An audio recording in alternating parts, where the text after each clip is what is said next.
अब ये इंजन ठीक करेगा? तुम्हें जरा भी अंदाजा है तुम क्या बोल रहे हो? अब मैं अपनी औकात दिखाऊंगा और इस इंजन को ठीक कर दूंगा। साल 2023 का अगस्त महीना था। बेंगलुरु की इलेक्ट्रॉनिक सिटी में वह सुबह कुछ अलग थी। आम दिनों में जहां तकनीकी कंपनियों के बाहर कॉफी की खुशबू, कारों की कतारें और कर्मचारियों की हंसी गूंजती रहती थी, उस दिन वहां एक अजीब सी खामोशी पसरी हुई थी। सड़क के बीचों बीच कांच और स्टील से बनी एक भव्य इमारत खड़ी थी जिसका नाम था आर्यावर्त रोबोटिक्स लिमिटेड। यह वही कंपनी थी जिसने भारत को आर्टिफिशियल इंटेलिजेंस और इंडस्ट्रियल ऑटोमेशन की दुनिया में नई पहचान दी थी। दुनिया के कई देशों में इसकी मशीनें काम कर रही थीं, लेकिन आज उसी इमारत के भीतर जैसे कुछ मर चुका था। पिछले 10 दिनों से कंपनी का सबसे अहम और सबसे महंगा प्रोजेक्ट पूरी तरह बंद पड़ा था। एक 120 करोड़ रुपए की लागत से बनी हाइड्रोलिंक H9 100 नाम की विशाल ऑटोमेशन मशीन, जो पूरे प्रोजेक्ट की रीढ़ थी, अचानक ठप हो गई थी। इस मशीन के बंद होते ही पूरी उत्पादन प्रक्रिया रुक गई थी। हर दिन करीब 2 करोड़ रुपए का नुकसान हो रहा था। 10 दिन में 20 करोड़ से ज्यादा का घाटा और उससे भी बड़ा नुकसान कंपनी की साख का था। आज तक आर्यावर्त रोबोटिक्स में ऐसा कभी नहीं हुआ था। देश और विदेश से बड़े बड़े इंजीनियर बुलाए जा चुके थे। जर्मनी, जापान और दक्षिण कोरिया से आई टीमों ने मशीन का हर हिस्सा जांचा। सेंसर बदले गए, वायरिंग दोबारा की गई, सॉफ्टवेयर फिर से डाला गया, लेकिन मशीन टस से मस नहीं हुई। लाल चेतावनी लाइट लगातार जल रही थी, जैसे मशीन चुपचाप कुछ कहना चाहती हो, लेकिन कोई उसकी भाषा समझ नहीं पा रहा हो। इमारत के सबसे ऊपर कांच की दीवारों से घिरे मीटिंग रूम में वेदांत मल्होत्रा खड़े थे। लंबा कद, सादी सफेद शर्ट, बिना टाई, आंखों के नीचे नींद की कमी के गहरे निशान। वेदांत टेक्नोलॉजी की दुनिया का बड़ा नाम थे। शून्य से इस कंपनी को खड़ा किया था उन्होंने, लेकिन आज उनकी आंखों में आत्मविश्वास नहीं, चिंता और डर साफ दिख रहा था। उन्होंने गुस्से में टेबल पर हाथ मारा और कहा कि 10 दिन हो गए और अभी तक मशीन चालू नहीं हुई।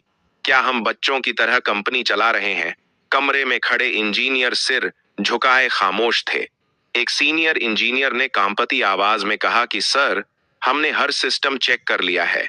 Sensor, control unit, hydraulic system, software, सब कुछ सही दिख रहा है। दूसरे इंजीनियर ने बताया कि जर्मनी की स्पेशल टीम भी 3 दिन से लगी हुई है, लेकिन असली समस्या पकड़ में नहीं आ रही। वेदांत ने गहरी सांस ली। गुस्सा अब चिंता में बदल चुका था। उन्होंने सख्त लहजे में कहा कि आज पूरा सिस्टम फिर से शुरू से चेक होगा और शाम तक रिपोर्ट चाहिए। मीटिंग खत्म हुई। वेदांत थके हुए कदमों से लिफ्ट की ओर बढ़े और नीचे आए। जैसे ही वह गेट के पास पहुंचे, उनकी नजर फुटपाथ पर बैठे एक लड़के पर पड़ी।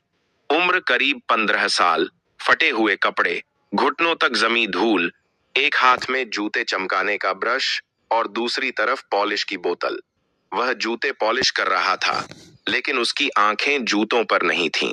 वह सामने खड़ी आर्यावर्त रोबोटिक्स की ऊंची इमारत को लगातार देख रहा था, जैसे उस कांच के भीतर उसका कोई सपना कैद हो। उस लड़के का नाम आरव था। वेदांत ने उसे बस एक नजर देखा और फिर आगे बढ़ गए। उन्हें क्या पता था कि यही लड़का कुछ ही घंटों बाद उनकी जिंदगी का सबसे बड़ा मोड़ बनने वाला है। आरव हर दिन यहाँ आता था।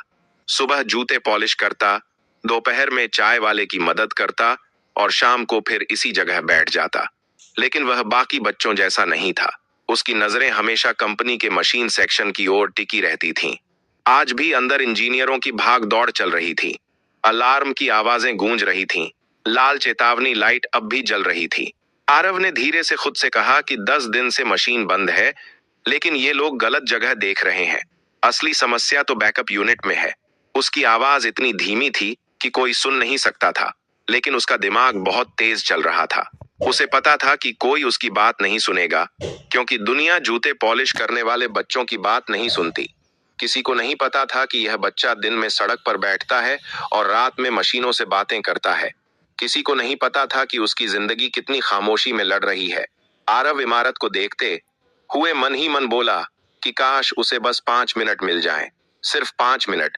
वह इस मशीन को ठीक कर सकता है, लेकिन किस्मत हर किसी को मौका सीधे नहीं देती। अक्सर वह पहले इम्तिहान लेती है, और आरव का इम्तिहान अब शुरू